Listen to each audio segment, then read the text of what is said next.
Hi friends, నేను మీ Jayavarapu శ్రీనివాస్ని. Dear friends, మేము చేస్తున్నటువంటి వీడియోలు కనుక మీకు నచ్చినట్లయితే లైక్ చేసి షేర్ చేయండి. ఇంకా మా ఛానల్ని సబ్స్క్రైబ్ చేసుకొని వాళ్ళు ఎవరైనా ఉన్నట్లయితే తప్పకుండా మా ఛానల్ని సబ్స్క్రైబ్ చేసుకొని గంట సింబల్ నొక్కండి. ఓకే ఫ్రెండ్స్, మనం ఈ వీడియోలో తెలుగు అకాడమీ వారు ప్రచురించిన గురుకుల మెయిన్స్ తెలుగు భాష సాహిత్యం అనేటువంటి పుస్తకంలోని ప్రక్రియలలో భాగంగా పురాణ ప్రక్రియను గురించి తెలుసుకుందాం. ఈ పురాణ ప్రక్రియకు సంబంధించిన అంశాలు 73, 74, 75 పేజీలలో 76వ పేజీలో కూడా ఇవ్వడం జరిగింది. ఈ యొక్క పుస్తకం మీ దగ్గర కూడా ఉండాలి. నేను ఎక్స్ప్లెయిన్ చేస్తున్నటువంటి విషయాలను మీరు పుస్తకంలో చూస్తూ విన్నట్లయితే మీకు బాగా జ్ఞాపకం ఉండడానికి అవకాశం అనేది ఉంటుంది. మీరు ఇంతకుముందు చదువుకున్నట్లయితే వాటిని చక్కగా నెమరు వేసుకోవడానికి, గుర్తు చేసుకోవడానికి అవకాశం అనేది ఉంటుంది.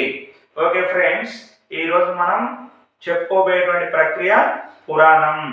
పురాణం అంటే ప్రాచీనమైనది అని అర్థం. పురాణం అంటే ఏమని అర్థం? ప్రాచీనమైనది అని అర్థం. పురా అపి నవం పురాణం, పురా అపి నవం పురాణం, పురాణీయతే ఇతి పురాణం అని ప్రశస్తి. పురాభవమితి పురాణం అనేటువంటి నిర్వచనం కూడా కలదు. పురాణం పంచలక్షణం అని చెప్పింది ఎవరు అంటే అమరసింహుడు. పురాణం పంచలక్షణం అని చెప్పింది ఎవరు? అమరసింహుడు. మరి ఆ పంచలక్షణాలు ఏమిటి అంటే సర్గ, ప్రతిసర్గ, వంశము, మన్వంతరము, వంశానుచరితము. సర్గ, ప్రతిసర్గ, వంశము, వంశానుచరితము, మన్వంతరము అనేవి పురాణం యొక్క పంచలక్షణాలు. సర్గ అంటే ఏమిటి అంటే సృష్టి యొక్క పుట్టు పూర్వోత్తరాలను తెలియజేసేది. సృష్టి పుట్టు పూర్వోత్తరాలను తెలియజేసేదాన్ని ఏమంటాము? సర్గ అంటాము. కల్పాంతములో జరిగే పునర్సృష్టిని తెలియజేసేదాన్ని ఏమంటాము? ప్రతిసర్గ అంటాము. ప్రతిసర్గ అంటే కల్పాంతంలో జరిగే పునః సృష్టిని తెలియజేసేది. ఇక అదే విధంగా వంశము అంటే దేవతలు, రాక్షసులు, ఋషుల వంశ వృత్తాంతాన్ని తెలియజేసేది. దేవతలు, రాక్షసులు, ఋషుల యొక్క వంశ వృత్తాంతాన్ని తెలియజేసేదాన్ని వంశము అంటాము. ఇక అదే విధంగా వంశానుచరితము అంటే సూర్య చంద్ర రాజుల యొక్క వంశాలను గురించి తెలియజేసేదాన్ని, సూర్య చంద్ర రాజుల వంశాల యొక్క వృత్తాంతాన్ని తెలియజేసేదాన్ని ఏమంటాము? వంశానుచరితం అంటాము. ఇక మన్వంతరం అంటే 14 మంది మనువుల పుట్టుక, వారి పరిపాలనా విశేషాలను గురించి తెలియజేస్తుంది. మన్వంతరం అనేది 14 మంది మనువుల పుట్టుక, వారి యొక్క పరిపాలనా విశేషాలను తెలియజేస్తుంది అని గుర్తుంచుకోవాలి. ఆ 14 మంది మనువులు ఎవరు అంటే స్వయంభువ, స్వారోచిష, ఉత్తమ, తామస. స్వయంభువ, స్వారోచిష, ఉత్తమ, తామస, రైవత, చాక్షుష, వైవస్వత, సూర్య సావర్ణిక, దక్ష సావర్ణిక, బ్రహ్మ సావర్ణిక, రుద్ర సావర్ణిక, ధర్మ సావర్ణిక, రౌక్ష్య, దేవ సావర్ణిక. వీళ్ళంతా కూడా 14 మంది మనువులు. వీరిని గుర్తుంచుకోవడం కోసం ఒక కోడ్ తయారు చేసుకుంటే స్వాయ, స్వారో, ఉత రాసుకోండి మీరు కూడా. స్వాయ, స్వారో, ఉత. స్వాయ అంటే స్వయంభువ, స్వారు అంటే స్వారోచిష, ఉ అంటే ఉత్తమ, త అంటే తామస. రైచావై, రై అంటే రైవత, చ అంటే చాక్షుష, వై అంటే వైవస్వత. స్వాయ, స్వారో, ఉత, రైచావై.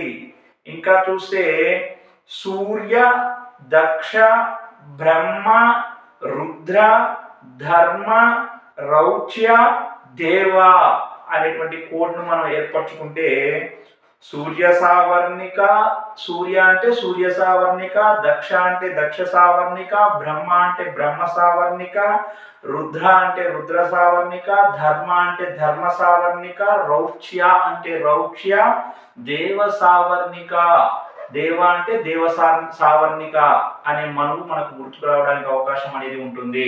ఓకే, కోడ్ రాసుకోండి మళ్ళీ ఒకసారి.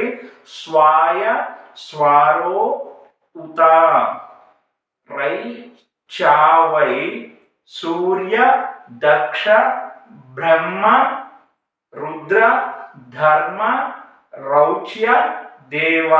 స్వాయ స్వారో ఉత రైచావై సూర్య దక్ష బ్రహ్మ రుద్ర ధర్మ రౌచ్య దేవ అనే కోడ్ గుర్తున్నట్లయితే మనకు 14 మంది మనువుల పేర్లు గుర్తుకు రావడానికి అవకాశం ఉంటుంది. ఓకే ఫ్రెండ్స్, నెక్స్ట్ చూస్తే పురాణాల సంఖ్య ఎంత? సంస్కృతంలో 18. వీటిని అష్టాదశ పురాణాలు అంటారు. వీటిని సంస్కృతంలో రాసింది ఎవరు? వ్యాసుడు రాయడం జరిగింది. ఈ యొక్క పురాణాలను గుర్తుంచుకోవడం కోసం మనకు ఒక పద్యం, ఒక శ్లోకం కూడా ఉంది. ఆ శ్లోకాన్ని మనం చూస్తే, మధ్వయం భద్వయం చైవ భ్రత్రయం వా చతుష్టయం అనాపలింగ కూస్కాని పురాణాని పృథక్ పృథక్. మధ్వయం భద్వయం చైవ భ్రత్రయం వా చతుష్టయం అనాపలింగ కూష్కాని పురాణాని పృథక్ పృథక్ లో మొదటి మధ్వయం అంటే మా అక్షరంతో మొదలయ్యే పురాణాలు 2. అవి మార్కండేయ పురాణము, అదేవిధంగా మత్స్య పురాణము. మధ్వయం అంటే మా అక్షరంతో మొదలయ్యే పురాణాలు 2, ద్వయం అంటే 2. మా అక్షరంతో మొదలయ్యే పురాణాలు ఏంటి? మార్కండేయ పురాణం, మత్స్య పురాణం. భద్వయం భా అనే అక్షరంతో మొదలయ్యే పురాణాలు కూడా 2 ఉన్నాయి. అవి ఏంటి అంటే భవిష్య పురాణము, భాగవత పురాణము. గుర్తుంచుకోవాలి. నెక్స్ట్ చూస్తే చైవ భ్రత్రయం అంటే బ్ర అనే అక్షరంతో మొదలయ్యేటువంటి పురాణాలు ఎన్ని ఉన్నాయి? 3 ఉన్నాయట. అవి బ్రహ్మ పురాణము, బ్రహ్మాండ పురాణము, బ్రహ్మ వైవర్త పురాణము. బ్రహ్మ పురాణం, బ్రహ్మాండ పురాణం, బ్రహ్మ వైవర్త పురాణం అనేవి భ్రాతో మొదలవుతున్నాయి. నెక్స్ట్ చూస్తే వా చతుష్టయం అంటే వా అనే అక్షరంతో మొదలయ్యే పురాణాలు 4 ఉన్నాయి. అవి ఏంటి అంటే విష్ణు పురాణం, వాయు పురాణం, వరాహ పురాణం, వామన పురాణం. విష్ణు పురాణం, వాయు పురాణం, వరాహ పురాణం, వామన పురాణం. వా చతుష్టయం అయిపోయింది కదా. అనాపలింగ కూస్కాని అంటే ఆతో మొదలయ్యే పురాణం ఒకటి, నాతో మొదలయ్యేది ఒకటి, పాతో మొదలయ్యేది ఒకటి, లింతో మొదలయ్యేది ఒకటి, ఘాతో మొదలయ్యేది ఒకటి, కూతో మొదలయ్యేది ఒకటి, స్కాతో మొదలయ్యే పురాణం ఒకటి ఉన్నాయి. ఆతో మొదలయ్యే పురాణం అగ్ని పురాణం, నాతో మొదలయ్యే పురాణం నారద పురాణం, పాతో మొదలయ్యేటువంటి పురాణం ఏమిటి? పద్మ పురాణం. అనాప లింగ లింగ్ అనేటువంటి అక్షరంతో మొదలయ్యేటువంటి పురాణం ఏంటి? లింగ పురాణం. ఘాతో మొదలయ్యే పురాణం ఏమిటి? గరుడ పురాణం. అదేవిధంగా కూతో మొదలయ్యే పురాణం కూర్మ పురాణం, స్కాతో మొదలయ్యే పురాణం స్కంద పురాణం అని చెప్పేసి మనకు గుర్తుండాలి. మధ్వయం బద్వయం చైవ భ్రత్రయం వా చతుష్టయం అనాపలింగ కూష్కాని పురాణాన్ని పృథక్ పృథక్ అనేటువంటి శ్లోకం గుర్తుంచుకుంటే 18 పురాణాలు గుర్తుకు రావడానికి అవకాశం అనేది ఉంటుంది. మరి కొన్నిసార్లు పురాణం పేరు ఇచ్చి ఇది ఎన్నో పురాణం అని చెప్పేసి కూడా అడుగుతున్నాడు. కాబట్టి ఈ శ్లోకం బాగా గుర్తుంచుకుంటే మనకి పురాణాలు ఏ వరుసలో అవి ఉన్నాయి అనేది, మరి 10వ పురాణం ఏంటి, 11వ పురాణం ఏంటి అనేది, 1వ పురాణం ఏంటి, 2వ పురాణం ఏంటి అనేది మనకు గుర్తుండడానికి అవకాశం ఉంటుంది. ఓకే ఫ్రెండ్స్, నెక్స్ట్ చూస్తే వేదాలు అపౌరుషేయాలు. వేదాలు ఏంటి? అపౌరుషేయాలు. పురాణాలు ఆర్ష ప్రోక్తాలు. గుర్తుంచుకోవాలి బాగా. వేదాలు అనేవి అపౌరుషేయాలు, పురాణాలు అనేవి ఏంటి? ఆర్ష ప్రోక్తాలు. మరి కన్నడ రత్నత్రయంగా పేరు పొందిన కవులు ఎవరు అంటే పంపడు, పొన్నడు, రన్నడు. పంప, పొన్న, రన్న వీరిని కన్నడ రత్నత్రయంగా పిలవడం అనేది జరుగుతుంది. దీని చిన్న కోడ్ ఏర్పాటు చేసుకుంటే పా, పో, రా. పా అంటే పంపడు, పో అంటే పొన్నడు, రా అంటే రన్నడు అని చెప్పేసి గుర్తుంచుకోండి. పంపడు, పొన్నడు, రన్నడు వీరు కన్నడ రత్నత్రయం. కోడ్ ఏంటి? పా, పో, రా అని గుర్తుంచుకోండి. ఓకేనా, రైట్. ఇక ఇందులో పంపడు రచించిన పురాణం ఏంటంటే ఆది పురాణం. పంపడు రచించిన పురాణం ఏంటి? ఆది పురాణం. పొన్నడు రచించిన పురాణం శాంతి పురాణం. పొన్నడు అనేటువంటి యువకుడు శాంతిని ప్రేమించాడు అని చెప్పేసి గుర్తుంచుకుంటే పొన్నడు రచించిన పురాణం శాంతి పురాణం అని చెప్పేసి గుర్తుంచుకోవడానికి, గుర్తు రావడానికి అవకాశం అనేది ఉంటుంది. ఇక రన్నడు రచించిన పురాణం అజిత పురాణం. రన్నడు ఏ పురాణం రచించిండు? అజిత పురాణం. పంప రచించింది ఆది పురాణం. పొన్న రచించింది ఏంటి? శాంతి పురాణం. అదేవిధంగా రన్న రచించింది అజిత పురాణం అని చెప్పేసి గుర్తుంచుకోవాలి. వేదాలు అపౌరుషేయాలు కాగా పురాణాలు ఆర్షప్రోక్తాలు అని చెప్పేసి గుర్తుంచుకోవాలి. పురాణం పంచలక్షణం అన్నది ఎవరు అంటే అమరసింహుడు అని గుర్తుంచుకోవాలి. సర్గ, ప్రతిసర్గ, వంశం, వంశానుచరితం, మన్వంతరం అనేవి పురాణాల యొక్క 5 లక్షణాలు అని చెప్పేసి గుర్తుంచుకోవాలి. నెక్స్ట్ చూస్తే తమిళంలో వెలువడిన పురాణం పెరియ పురాణం. తమిళంలో వెలువడిన పురాణం ఏంటి? పెరియ పురాణం అని చెప్పేసి గుర్తుంచుకోండి. పెరియ పురాణం అనేది తమిళ సాహిత్యంలో వెలువడింది. పెరియ పురాణం తమిళ సాహిత్యంలో వెలువడింది. ఇక తెలుగులో మొదటి దేశీ పురాణం ఏమిటి అంటే బసవ పురాణం. బసవ పురాణం రచించింది ఎవరో మీ అందరికీ తెలుసు, పాల్కురికి సోమనాథుడు. అదేవిధంగా ఎర్రన తాను రచించిన నృసింహ పురాణంలో మరి ఏ లక్షణాలు కనిపిస్తున్నాయి, ఏ కవితా రీతులు కనిపిస్తున్నాయి? ఎర్రన యొక్క నృసింహ పురాణంలో కనిపించే కవితా రీతులు ఏమిటి అంటే ప్రబంధ కవితా రీతులు. ఎర్రన రచించిన నృసింహ పురాణంలో ప్రబంధ కవితా రీతులు కనిపిస్తున్నాయి అని చెప్పేసి గుర్తుంచుకోవాలి. తెలుగులో రాయబడిన తొలి పురాణం ఏమిటి అంటే మార్కండేయ పురాణం. తెలుగులో రాయబడిన తొలి పురాణం ఏంటి? మార్కండేయ పురాణం. దీని రచయిత ఎవరు అంటే మారణ. మార్కండేయ పురాణం రాసింది ఎవరు? మారణ. ఈ మారణ తిక్కనకు శిష్యుడు. మారణ ఎవరి శిష్యుడు అని చెప్పి అడగడానికి అవకాశం ఉంటుంది. తిక్కన శిష్యుడు అని గుర్తుంచుకోండి. తెలుగులో రాయబడిన తొలి పురాణం ఏమిటి అని చెప్పేసి కూడా అడగడానికి అవకాశం ఉంటుంది. మార్కండేయ పురాణం అని గుర్తుంచుకోవాలి. మారణ రాసిన పురాణం మార్కండేయ పురాణం. మార్కండేయ పురాణం రాసింది ఎవరు అంటే మారణ అని గుర్తుంచుకోవాలి. మార్కండేయ పురాణం ఎవరికి అంకితం ఇవ్వబడింది అంటే నాగయ గన్నడికి అంకితం ఇవ్వబడింది. ఈ యొక్క మార్కండేయ పురాణం ఎవరికి అంకితం ఇవ్వబడింది? నాగయ గన్నడికి అంకితం ఇవ్వబడింది. మారణ రాసిన మార్కండేయ పురాణం నాగయ గన్నడికి అంకితం ఇవ్వబడింది అని చెప్పి గుర్తుంచుకోండి. ఇక మరో అంశాన్ని చూస్తే మార్కండేయ పురాణాన్ని వచన రూపంలో తెలిగించింది ఎవరు అని చెప్పేసి అడగడానికి అవకాశం ఉంటుంది. మార్కండేయ పురాణాన్ని వచన రూపంలో అంటే గద్య రూపంలో తెలిగించినది ఎవరు అంటే కల్లూరి వెంకట సుబ్రహ్మణ్య దీక్షితులు. మార్కండేయ పురాణాన్ని వచన రూపంలో తెలిగించింది ఎవరు? వచన రూపం అంటే గద్య రూపం.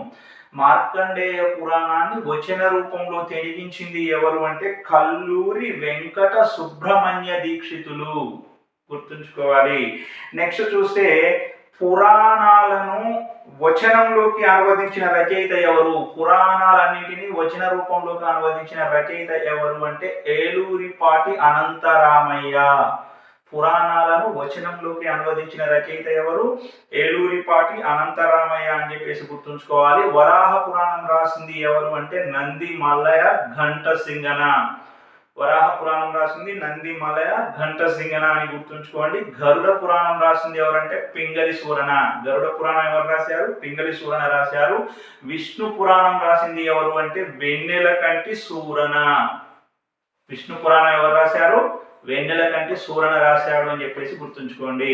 ఓకేనా. గరుడ పురాణం అయితే పింగళి సూరన, విష్ణు పురాణం అయితే వెన్నెలకంటి సూరన, మరి వరాహ పురాణం అయితే నంది మలయ ఘంట సింగన అని చెప్పేసి మనం గుర్తుంచుకోవాలి. మార్కండేయ పురాణం ఎవరికి అంకితం చేయబడింది అంటే నాగయ గన్నడికి అని చెప్పేసి గుర్తుండాలి. ఓకేనా. మరి నృసింహ పురాణంలో ఎర్రన రచించిన నృసింహ పురాణంలో మనకు ప్రబంధ కవితా రీతులు కనిపిస్తున్నాయి అనే అంశం కూడా గుర్తుండాలి. నెక్స్ట్ చూస్తే దేవి భాగవతాన్ని కావ్య రూపములో తెలుగులో రచించిన కవులు ఎవరు? దేవి భాగవతాన్ని కావ్య రూపంలో తెలుగులో రచించిన కవులు ఎవరు అంటే ములుగు పాపయ రాజ్యులు, దాసు శ్రీరామ కవి. ములుగు పాపయారాజ్యులు, దాసు శ్రీరామ కవి, తిరుపతి వెంకట కవులు. దేవి భాగవతాన్ని కావ్య రూపములో తెలుగులో రచించిన కవులు ఎవరు అనగా ములుగు పాపయారాధ్యులు, దాసు శ్రీరామ కవి, తిరుపతి వెంకట కవులు. ములుగు పాపయారాధ్యులు, దాసు శ్రీరామ కవి, తిరుపతి వెంకట కవులు మన దేవి భాగవతాన్ని కావ్య రూపంలో తెలుగులో రాయడం అనేది జరిగింది అని గుర్తుంచుకోవాలి. ఓకేనా. బేతవోలు రామబ్రహ్మం, ఏ రామబ్రహ్మం? బేతవోలు రామబ్రహ్మం వచనంలో రచించిన పురాణం అంటే గద్య రూపంలో రచించిన పురాణం దేవి భాగవతం. దీనికి కాను వారికి కేంద్ర సాహిత్య అకాడమీ బహుమతి లభించింది అని చెప్పేసి మనం గుర్తుంచుకోవాలి. ఇక విజ్ఞాన సర్వస్వముల వంటి పురాణాలు ఏమిటి అని చెప్పి అడగడానికి అవకాశం ఉంటుంది. విజ్ఞాన సర్వస్వముల వంటి పురాణాలు ఏమిటి అంటే గరుడ పురాణం, అగ్ని పురాణం, నారద పురాణం. గరుడ పురాణం, అగ్ని పురాణం, నారద పురాణం వీటిని విజ్ఞాన సర్వస్వముల వంటి పురాణాలు అని చెప్పి పిలుస్తారు. అగ్ని పురాణం, గరుడ పురాణం, నారద పురాణములను విజ్ఞాన సర్వస్వముల వంటి పురాణములు అని చెప్పి పిలుస్తారు. దీన్ని చిన్న కోడ్ రూపంలో గుర్తుంచుకుంటే అగ్ని, గరుడ, నార అని చెప్పేసి కోడ్ రూపంలో గుర్తుంచుకోవచ్చు. అగ్ని, గరుడ, నార ఇవి విజ్ఞాన సర్వస్వముల వంటి పురాణములు. అగ్ని అంటే అగ్ని పురాణము, గరుడ అంటే గరుడ పురాణము, నార అంటే నారద పురాణము. అగ్ని, గరుడ, నార అనేవి విజ్ఞాన సర్వస్వముల వంటి పురాణాలు అని గుర్తుంచుకోవాలి. అగ్ని అంటే అగ్ని పురాణం, గరుడ అంటే గరుడ పురాణం, నార అంటే నారద పురాణం. నెక్స్ట్ చూస్తే మరి చారిత్రకాంశాలు గల పురాణాలు ఏమిటి అని చెప్పేసి అంటుండ్రు. బ్రహ్మ పురాణం, వాయు పురాణం అని చెప్పేసి గుర్తుంచుకోండి. చారిత్రకాంశాలు గల పురాణాలు బ్రహ్మ పురాణం, వాయు పురాణం. చారిత్రకాంశాలు గల పురాణాలు ఏంటి? బ్రహ్మ పురాణం, వాయు పురాణం. దీన్ని గుర్తుంచుకోవడం కోసం బ్రహ్మ వాయువు చరిత్ర సృష్టించింది అని చెప్పేసి ఒక సెంటెన్స్ తయారు చేసుకుందాం. ఓకేనా. చారిత్రకాంశాలు గల పురాణాలు బ్రహ్మ పురాణం, వాయు పురాణం. ఇది గుర్తుండాలి అంటే బ్రహ్మ వాయువు చరిత్ర సృష్టించింది అని చెప్పేసి గుర్తుంచుకుందాం. అప్పుడు బ్రహ్మ వాయువు చరిత్ర సృష్టించింది అంటే బ్రహ్మ పురాణం, వాయు పురాణం చరిత్ర సృష్టించాయి అంటే ఇవి చారిత్రక పురాణాలు అని చెప్పి మనకు గుర్తుకు రావడానికి అవకాశం ఉంటుంది. విజ్ఞాన సర్వస్వముల వంటి పురాణాలు ఏమిటి అంటే అగ్ని, గరుడ, నార అని గుర్తు రావాలి. అంటే అగ్ని పురాణం, గరుడ పురాణం, నారద పురాణం. నెక్స్ట్ చూస్తే జనమంచి శేషాద్రి శర్మ తెలిగించిన పురాణాలు ఏమిటి? బ్రహ్మాండ బ్రహ్మ పురాణాలు. శేషాద్రి శర్మ, జనమంచి శేషాద్రి శర్మ, జనమంచి శేషాద్రి శర్మ రచించిన పురాణాలు, తెనిగించిన పురాణాలు ఏంటి అవి? బ్రహ్మాండ పురాణం, బ్రహ్మ పురాణం అని చెప్పేసి గుర్తుంచుకోండి. తిక్కన శిష్యుడే మారణ అనేటువంటి విషయం మనం గుర్తుంచుకోవాలి. మార్కండేయ పురాణంలో ఉన్న ప్రధానమైనటువంటి ఘట్టాలు ఏమిటి అంటే వరూదిని ప్రవరుల కథ, హరిశ్చంద్రోపాఖ్యానం.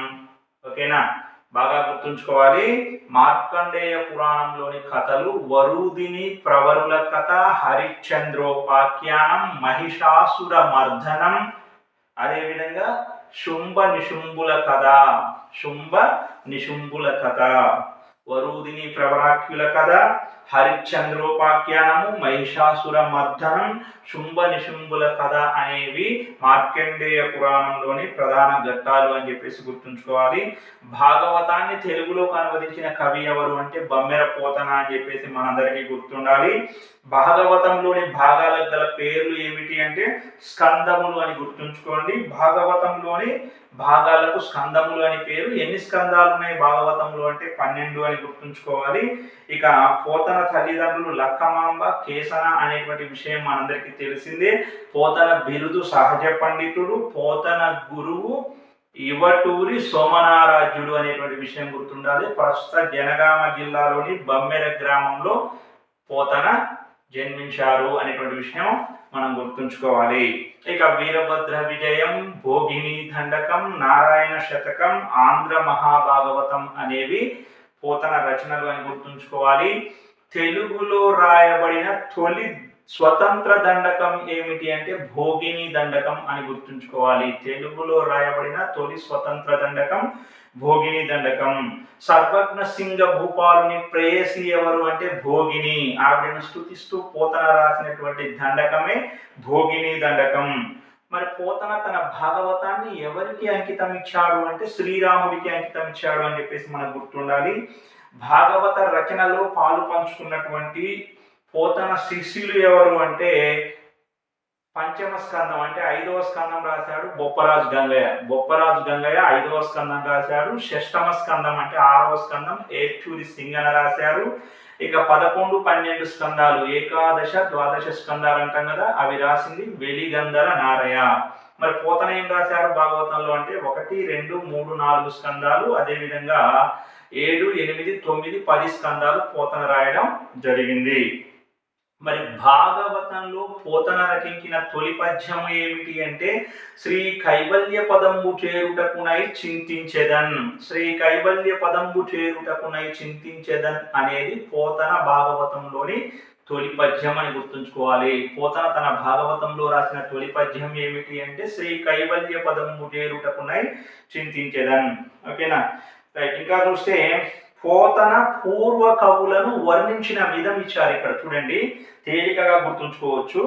మొదట మనం వాల్మీకి, వ్యాసుడు, నన్నయ, తిక్కన, ఎరనను పోతన ఏమని ప్రస్తుతించారో కీర్తించారో తెలుసుకుందాం. వాల్మీకిని ఏమన్నారు పోతన అంటే ప్రథమ కవిత విరచన విద్యా విలాసాతిరేకి అన్నారు.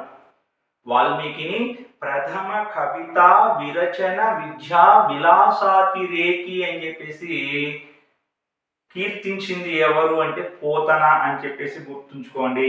వాల్మీకి సంస్కృతంలో రామాయణం రాసినటువంటి ప్రథమ కవి ఎవరు? వాల్మీకి. అసలు దేశంలోనే రామాయణం రాసిన ప్రథమ కవి ఎవరు? వాల్మీకి. అంటే ప్రథమ కవి ఆయన రామాయణం రాసిన వారిలో. కాబట్టి ప్రథమ కవిత విరచన విద్యా విలాసాతిరేకి అనేటువంటి బిరుదు గుర్తుంచుకోండి. రామాయణం రాసిన ప్రథమ కవి కాబట్టి ప్రథమ కవిత విరచన విద్యా విలాసాతిరేకి అని చెప్పి పోతన కీర్తించి ఉండవచ్చు అని చెప్పి మనం ఊహించుదాం. ఓకేనా. నెక్స్ట్ చూస్తే వ్యాసుడు. వ్యాసుడిని ఏమన్నారు పోతన అంటే హయగ్రీవ తనుజ కర పరిమిళిత నిగమ నివహ విభాగ నిర్ణయ నిపుణుడు అని చెప్పేసి అన్నాడు. వ్యాసుడిని పోతన హయగ్రీవ ధనుజ కర పరిమిళిత నిగమ నివహ విభాగ నిర్ణయ నిపుణుడు అని చెప్పేసి చెప్పడం జరిగింది. వ్యాసుడు అన్నప్పుడు ఈ హయగ్రీవ ధనుజ అనే పదం కనిపిస్తే ఈ బిరుదు ఎవరిది అంటే వ్యాసుడిది అని చెప్పేసి గుర్తించడానికి ప్రయత్నం చేయండి. హయగ్రీవ తనుజ కర పరిమిళిత నిగమ నివహ విభాగ నిర్ణయ నిపుణుడు అని చెప్పి వ్యాసుడిని కీర్తించింది ఎవరు అంటే పోతన అని చెప్పేసి గుర్తుంచుకోండి. ఈ హయగ్రీవ తనుజ అనే పదాన్ని ఒక కీలక పదంగా చేసుకొని. నెక్స్ట్ నన్నయ్యని ఏమన్నారు పోతన అంటే ఆంధ్ర కవిత గౌరవ జన మనోవిహారి అన్నారు.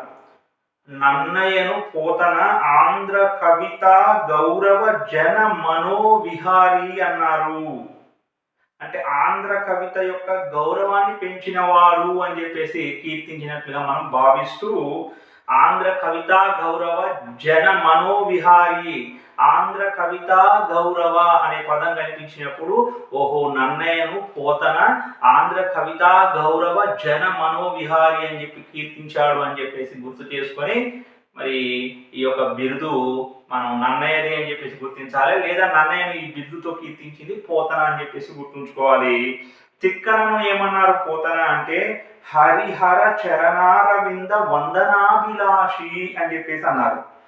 తిక్కనను పోతన హరిహర చరణారవింద వందనాభిలాషి అని చెప్పేసి అన్నారు. గుర్తుంచుకోండి.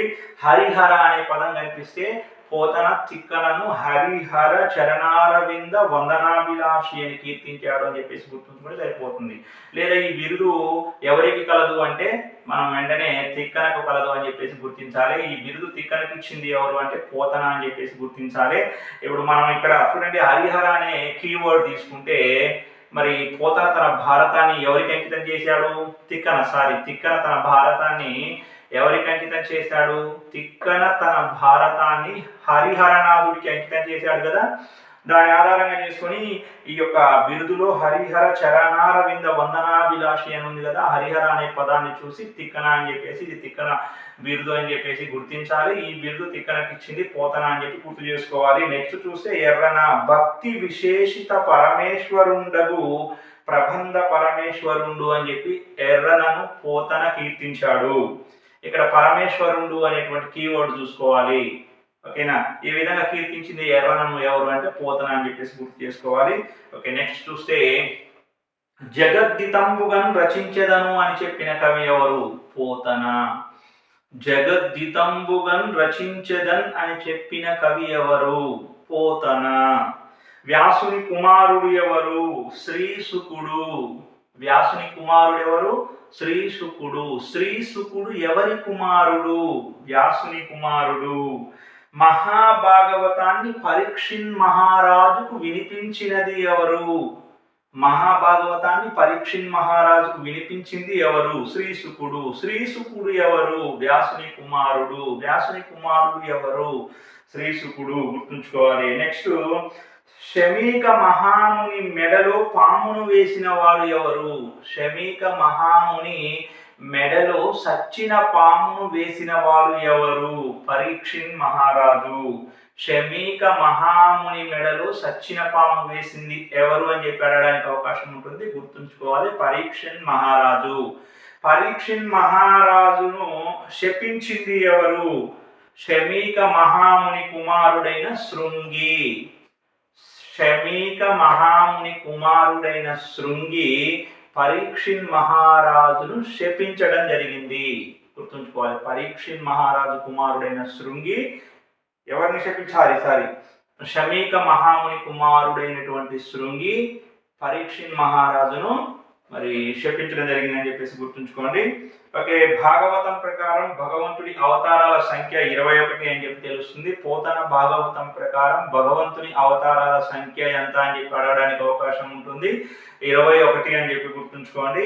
అవి బ్రహ్మ అవతారం, వరాహ అవతారం, నారదుడి అవతారం, నరనారాయణుడి అవతారం, బ్రహ్మ అవతారం, వరాహ అవతారం, నారదుడి అవతారం, నరనారాయణుడి అవతారం, కపిలుడి అవతారం, దత్తాత్రేయుడి అవతారం, యజ్ఞుడి అవతారం, ఉరుక్రముడి అవతారం, పృథు చక్రవర్తి అవతారం, మత్స్య అవతారం, కూర్మ అవతారం, ధన్వంతరి అవతారం, మోహిని అవతారం, నరసింహ అవతారం, వామన అవతారం, భార్గవ రామావతారం, వ్యాస అవతారం, శ్రీరామావతారం, బలరామావతారం, శ్రీకృష్ణావతారం, బుద్ధుని అవతారం. ఇలా 21 అవతారాలు పోతన యొక్క మహాభాగవతంలో కనిపిస్తూ ఉన్నాయి. పోతన భాగవతం ప్రకారం భగవంతుని అవతారాల సంఖ్య ఎంత? 21 అని చెప్పి గుర్తుంచుకోండి. మళ్ళీ ఒకసారి వినండి. బ్రహ్మ, వరాహం, నారదుడు, నరనారాయణుడు, బ్రహ్మ, వరాహం, నారదుడు, నరనారాయణుడు, కపిలుడు, దత్తాత్రేయుడు, యజ్ఞుడు, ఉరుక్రముడు. కపిలుడు, దత్తాత్రేయుడు, యజ్ఞుడు, ఉరుక్రముడు, పృథు చక్రవర్తి, మత్స్యం, కూర్మం, ధన్వంతరి. పృథు చక్రవర్తి, మత్స్యం, కూర్మం, ధన్వంతరి, మోహిని, నారసింహ, వామనుడు. మోహిని, నారసింహ, వామనుడు, భార్గవరాముడు, వ్యాసుడు, శ్రీరాముడు. భార్గవరాముడు, వ్యాసుడు, శ్రీరాముడు, బలరాముడు, శ్రీకృష్ణుడు. బలరాముడు, శ్రీకృష్ణుడు, బుద్ధుడు. వ్యాసుడు, శ్రీరాముడు, బలరాముడు, శ్రీకృష్ణుడు, బుద్ధుడు. ఇలా 21 అవతారాలను పోతన తన భాగవతంలో పేర్కొన్నారు. మామూలుగా ఇతర పురాణాల ప్రకారం చూస్తే భగవంతుని అవతారాలు ఎన్ని అంటే 10 అవతారాలు. ఇతర పురాణాల ప్రకారం భగవంతుని అవతారాలు 10. అవి మనం కోడ్ రూపంలో గుర్తుంచుకుంటే మకువన, వామ పరుషు, శ్రీరామ కృష్ణ బుద్ధ కల్కి. మకువన, వామ పరుషు, శ్రీరామ కృష్ణ బుద్ధ కల్కి అని చెప్పి గుర్తుంచుకుంటే మనకి మ అనగానే మత్స్యావతారం, కు అనగానే కూర్మావతారం, వా అనగానే వరాహావతారం, న అనగానే నరసింహావతారం గుర్తుకొస్తాయి. అంటే మకువన.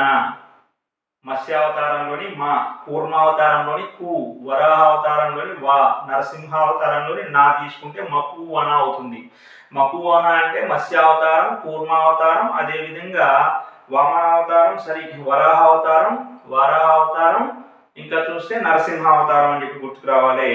ఇక అదే విధంగా వామ పరుషు శ్రీరామ అంటే వామనావతారం, పరశురామావతారం, శ్రీరామావతారం, కృష్ణ అంటే కృష్ణావతారం, బుద్ధ కల్కి అంటే బుద్ధావతారం, కల్కి అవతారం అని చెప్పేసి మనం గుర్తుకు చేసుకునేటువంటి ప్రయత్నం చేయాలి.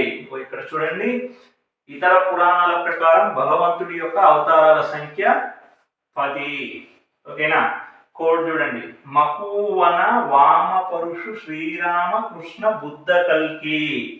మకువన, మా అంటే మత్స్య పురాణం, కు అంటే మా అంటే మత్స్యావతారం, కు అంటే కూర్మావతారం, వా అంటే వరాహావతారం, నా అంటే నరసింహావతారం, వామ అంటే వామనావతారం, పరుషు అంటే పరశురామావతారం, శ్రీరామ అంటే శ్రీరామావతారం, కృష్ణ అంటే శ్రీకృష్ణావతారం, బుద్ధ అంటే బుద్ధ అవతారం, కల్కి అంటే కల్కి అవతారం అని చెప్పేసి మనం గుర్తు చేసుకునే ప్రయత్నం చేయాలి.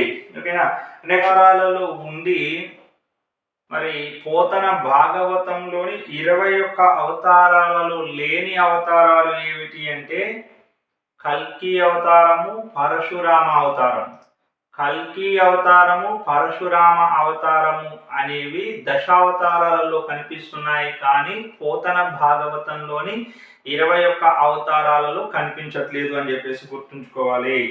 ఇక భాగవతంలోని ప్రధాన ఘట్టాలు చూస్తే కపిల మహర్షి వృత్తాంతం, ఇది తృతీయ స్కందంలో కనిపిస్తుంది. కపిల మహర్షి వృత్తాంతం ఎక్కడ కనిపిస్తుంది? తృతీయ స్కందంలో కనిపిస్తుంది. కపిల్ దేవ్ 3 పరుగులు చేశాడని చెప్పేసి గుర్తుంచుకోండి. కపిల మహర్షి, కపిల్ దేవ్ 3 పరుగులు చేశాడని గుర్తుంచుకోండి. అంటే కపిల మహర్షి వృత్తాంతం మనకి భాగవతంలో తృతీయ స్కందంలో కలదు అని గుర్తుకు రావాలి. కపిల్ 3 పరుగులు చేశాడు అంటే. ఇక నెక్స్ట్ చూస్తే ధ్రువుడి వృత్తాంతం చతుర్థ స్కందంలో కలదు. ధ్రువ 4 రన్స్ కొట్టాడు అని చెప్పేసి గుర్తుంచుకోండి. ఓకేనా? ధ్రువుడి వృత్తాంతం చతుర్థ స్కందంలో కనిపిస్తుంది. కపిల మహర్షి వృత్తాంతం ఏమో భాగవతంలో తృతీయ స్కందంలో కనిపిస్తుంది. ధ్రువుడి వృత్తాంతం చతుర్థ స్కందంలో కనిపిస్తుంది. ఎలా గుర్తుంచుకోవాలో మాట్లాడుకున్నాము. ఇక ప్రహ్లాద చరిత్ర అనేది సప్తమ స్కందంలో ఉంది. ప్రహ్లాద చరిత్ర అనేటువంటి సినిమా లేదా భక్త ప్రహ్లాద అనే సినిమా మనం 7వ రోజు చూసాము అని చెప్పేసి గుర్తుంచుకోండి. 7 అంటే సప్తమ. ఓకేనా? అంటే ఈ యొక్క భక్త ప్రహ్లాద చరిత్ర అనేది సప్తమ స్కందంలో ఉన్నది అని చెప్పి మనకు ఆ విధంగా గుర్తు చేసుకోవడానికి అవకాశం అనేది ఉంటుంది. నెక్స్ట్ చూస్తే గజేంద్ర మోక్షం 8వ స్కందంలో ఉంది. గజేంద్రుడు అష్టదిగ్బంధం చేయబడ్డాడు అని చెప్పేసి గుర్తుంచుకోండి. అప్పుడు విష్ణువు వచ్చి కాపాడాడు అని చెప్పి గుర్తుంచుకోండి. అంటే గజేంద్ర మోక్షం అనగానే మనకు 8వ స్కందం గుర్తుకొస్తుంది అష్టదిగ్బంధం ఆధారంగా. ఓకే, నెక్స్ట్ చూస్తే మోహిని, వామన, అదేవిధంగా మత్స్యావతారాలు కూడా 8వ స్కందంలోనే కనిపిస్తున్నాయి. ఓకేనా? మోహిని అవతారంలోను, మత్స్యావతారంలోను, వామనావతారంలోను భగవంతుడు రాక్షసులను అష్టదిగ్బంధంలో పెట్టి అంతం చేసే ప్రయత్నం చేసినని చెప్పి గుర్తుంచుకుంటే మనకు 8వ స్కందంలో ఈ యొక్క మోహిని అవతారం, వామనావతారం, మత్స్యావతారం ఉన్నాయి అని చెప్పేసి గుర్తుకు రావడానికి అవకాశం అనేది ఉంటుంది. నెక్స్ట్ చూస్తే అంబరీష, శ్రీరామ, పరశురామ, యయాతి, రంతిదేవుల వృత్తాంతం 9వ స్కందంలో ఉంది. అంబరీషుని వృత్తాంతం, శ్రీరాముని వృత్తాంతం, పరశురాముని వృత్తాంతం, యయాతి వృత్తాంతం, రంతిదేవుడి వృత్తాంతం భాగవతంలో ఏ స్కందంలో కలదు అంటే 9వ స్కందంలో కలదు అని చెప్పి గుర్తుంచుకోండి. ఇక శ్రీకృష్ణుడి చరిత్ర ప్రధానంగా దశమ, ఏకాదశ స్కందాలలో కనిపిస్తుంది. 10-11 స్కందాలలో శ్రీకృష్ణుని చరిత్ర అనేది దశమ, ఏకాదశ స్కందాలలో కనిపిస్తుంది అని చెప్పి గుర్తుంచుకోండి. భాగవతంలోని తృతీయ స్కందంలోనేమో కపిల మహర్షి వృత్తాంతం కనిపిస్తుంది. చతుర్థ స్కందంలోనేమో ధ్రువుడి వృత్తాంతం కనిపిస్తుంది. సప్తమ స్కందములోనేమో మనకి ప్రహ్లాద చరిత్ర కనిపిస్తుంది. 8వ స్కందంలో మనకి గజేంద్ర మోక్షం కనిపిస్తుంది. మోహిని అవతారం, వామనావతారం, మత్స్యావతార వృత్తాంతాలు కనిపిస్తాయి. ఓకేనా. ఇక అదే విధంగా చూస్తే నవమ స్కందంలో అంబరీషుడి వృత్తాంతం, శ్రీరాముడి వృత్తాంతం, యయాతి వృత్తాంతం, రంతిదేవుడి వృత్తాంతం కనిపిస్తాయి. ఇక దశమ స్కందం, ఏకాదశ స్కందాలలో శ్రీకృష్ణుని చరిత్ర కనిపిస్తుంది అని చెప్పి గుర్తుంచుకోండి. ఇక పోతన భాగవతంలో తెలిపిన నవవిధ భక్తి మార్గాలను చూస్తే శ్రవణం, కీర్తనం, స్మరణం, పాదసేవనం. శ్రవణం, కీర్తనం, స్మరణం, పాదసేవనం. శ్రవణం, కీర్తనం, స్మరణం, పాదసేవనం, అర్చనం, వందనం, దాస్యం, సఖ్యం, ఆత్మనివేదనం అనేటువంటి నవవిధ భక్తి మార్గాలను పోతన పేర్కొన్నాడు. అది గుర్తుంచుకోవడం కోసం మనం కోడ్ తయారు చేసుకుంటే స్రకీష్మప ఏవిడిఎస్ఏ, స్రకీష్మప ఏవిడిఎస్ఏ. స్ర అంటే శ్రవణం, కీ అంటే కీర్తనం, స్మ అంటే స్మరణం, ప అంటే పాదసేవనం. స్ర అంటే శ్రవణం, కీ అంటే కీర్తనం, స్మ అంటే స్మరణం, ప అంటే పాదసేవనం. స్రకీష్మప అంటే శ్రవణం, కీర్తనం, స్మరణం, పాదసేవనం. ఏవిడిఎస్ఏ, ఏ అంటే అర్చనం, వి అంటే వందనం, డి అంటే దాస్యం, ఎస్ అంటే సఖ్యం, ఏ అంటే ఆత్మ నివేదనం అని చెప్పేసి గుర్తుంచుకోండి. స్రకీష్మప ఏవిడిఎస్ఏ అంటే శ్రవణం, కీర్తనం, స్మరణం, పాదసేవనం, అర్చనం, వందనం, దాస్యం, సఖ్యం, ఆత్మ నివేదనం అని చెప్పి గుర్తు రావాలి. శ్రవణం, కీర్తనం, స్మరణం, పాదసేవనం, ఏ అర్చనం, వి వందనం, డి దాస్యం, ఎస్ సఖ్యం, మరో ఏ ఆత్మ నివేదనం. అలా నవవిధ భక్తి మార్గాలను గుర్తుంచుకోండి. లేదు అంటే పోతన భాగవతంలో నవవిధ భక్తి మార్గాలను ప్రహ్లాదుని చేత ఇలా చెప్పించాడట. తను ఉర్భాష్యల సఖ్యమున్, శ్రవణమున్, దాసత్వమున్, వందనార్చనముల్, సేవయునాత్మలో నిరుకయున్, సంకీర్తనల్ చిత్తనంబను ఈ 9 భక్తి మార్గముల సర్వాత్మము హరిన్నమ్మి సజ్జనుడైయుండుట భద్రమంచు తలతున్ సత్యంబు దైత్యోత్తమా. మళ్ళీ ఒకసారి ఏంటండి, పోతన భాగవతంలో నవవిధ భక్తి మార్గాలను ప్రహ్లాదుని చేత ఇలా చెప్పించాడు. పద్యం గుర్తుండాలి. ఓకేనా. ఈ నవవిధ భక్తి మార్గాలను పోతన ఎవరి చేత పలికించాడు అని చెప్పి అడగడానికి అవకాశం ఉంటుంది. ప్రహ్లాదుని చేత అని గుర్తుంచుకోండి. ఓకేనా. లేకపోతే ఈ నవవిధ భక్తి మార్గాలకు సంబంధించిన పద్యం ఇచ్చి ఈ యొక్క పద్యము దేనిలోనిది అని చెప్పి అడగడానికి అవకాశం ఉంటుంది. లేకపోతే రచించిన కవి ఎవరు అని చెప్పి అడగడానికి అవకాశం ఉంటుంది. తను హృద్భాషల సఖ్యమున్, శ్రవణమున్, దాసత్వమున్, వందనార్చనముల్, సేవయు ఆత్మలో నిరుకయున్, సంకీర్తనల్ చిత్తనంభను ఈ 9 భక్తి మార్గముల సర్వాత్మున్ హరిన్నమ్మి సజ్జనుడైయుండుట భద్రమంచు తలతున్ సత్యంబు దైత్యోత్తమా. ఓకేనా. రైట్. నెక్స్ట్ చూస్తే ధ్రువుడి తల్లిదండ్రులు ఎవరు అంటే సునీతి, ఉత్తానపాదుడు. ధ్రువుడి తల్లిదండ్రులు ఎవరు? ధ్రువుడి తల్లిదండ్రులు సునీతి, ఉత్తానపాదుడు అని చెప్పి గుర్తుంచుకోండి. ప్రహ్లాదుడి తల్లిదండ్రులు ఎవరు అంటే లీలావతి, హిరణ్యకశిపుడు అని గుర్తుంచుకోవాలి. ధ్రువుడి తల్లిదండ్రులు సునీతి, ఉత్తానపాదుడు. ప్రహ్లాదుడి తల్లిదండ్రులు లీలావతి, హిరణ్యకశిపుడు.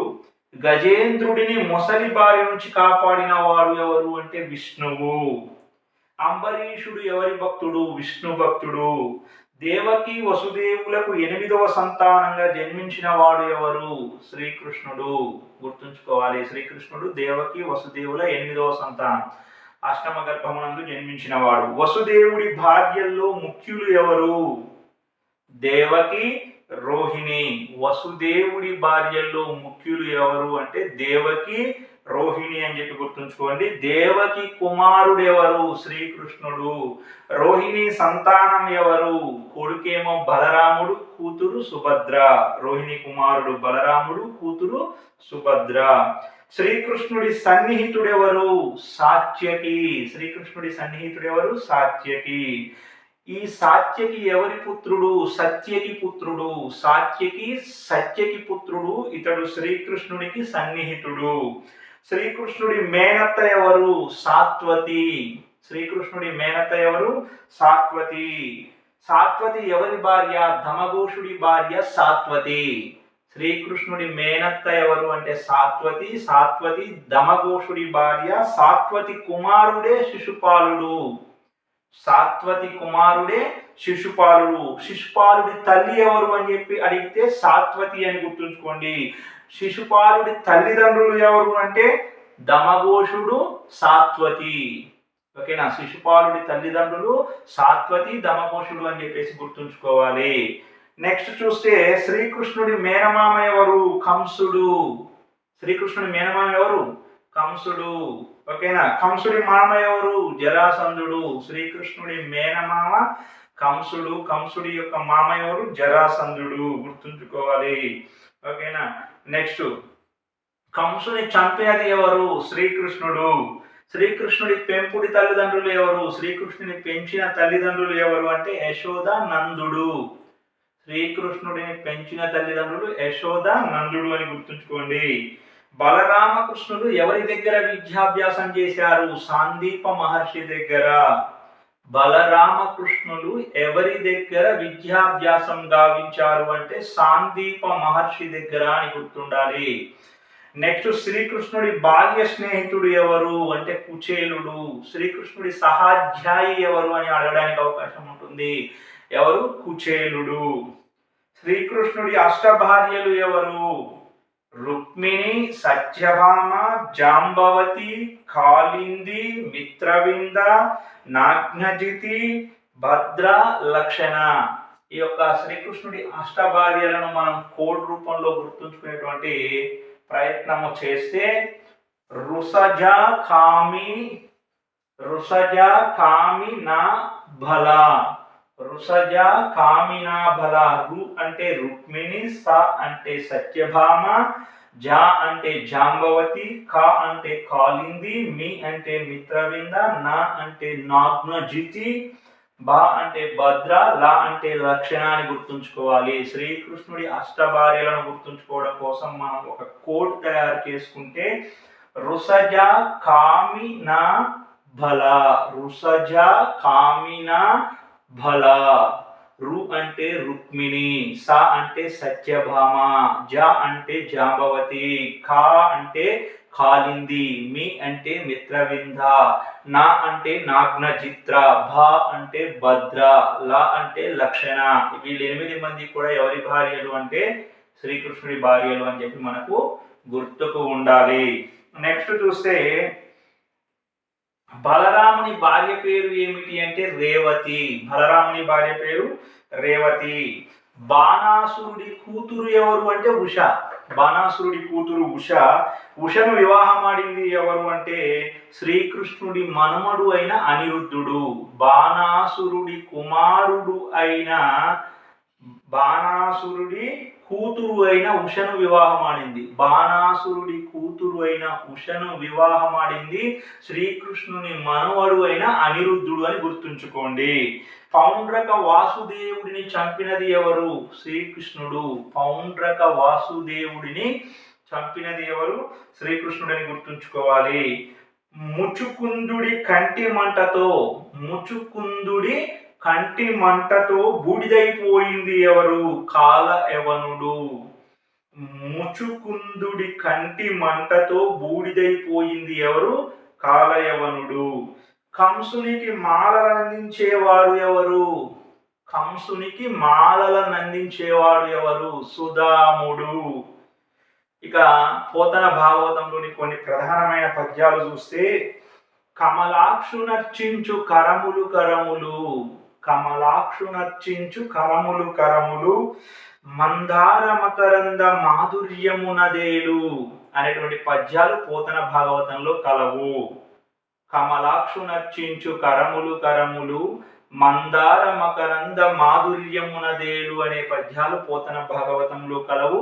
లావక్కింతయు లేదు అనే పద్యము కూడా భాగవతంలో పోతన భాగవతంలో కలదు. ఎవ్వనిచే జనించు జగమెవ్వని లోపల నుండు అనే పద్యము కూడా భాగవతంలో కలదు. కలడందురు దీనులయడ అనే పద్యం, అలవైకుంఠపురంబులో నగరిలో అనే పద్యం, సిరికింజెప్పడు చెంకచక్రయుగముంజేదో ఈ సంధింపడు అనే పద్యం, ఇందుగలడందులేడని సందేహము వలదు అనే పద్యం, ఇంతింతై వటుడింతై అనే పద్యం, నల్లని వాడు పద్మనయనంబులవాడు కృపార సంబుపై జల్లెడువాడు అనే పద్యం, నమ్మితి నా మనంబున సనాతనులైన, నమ్మితి నా మనంబున సనాతనులైన అనే పద్యం, నమ్మితి నా మనంబున సనాతనులైన అనే పద్యం. ఈ పద్యాలన్నీ కూడా పోతన భాగవతంలో మనకు కనిపిస్తుంటాయి. ఓకేనా.